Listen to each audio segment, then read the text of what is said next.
আজকে করমু দেশি স্টাইলে গোল বেগুন ভর্তা। পিস পিস করে কাটতেলাম। বেগুন ভর্তার লাগিয়া বেগুনটারে পিস পিস করে কাটতেলাম। বেগুন ভর্তার লাগিয়া বেগুনটা হালকা টালা দিলাম।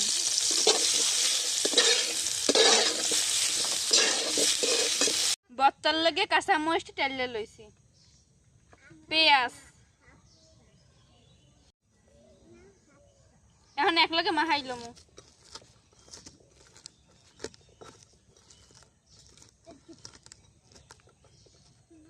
বেগুন মরিচ পেঁয়াজের লগে তেল দিয়ে মাখতে লইলাম।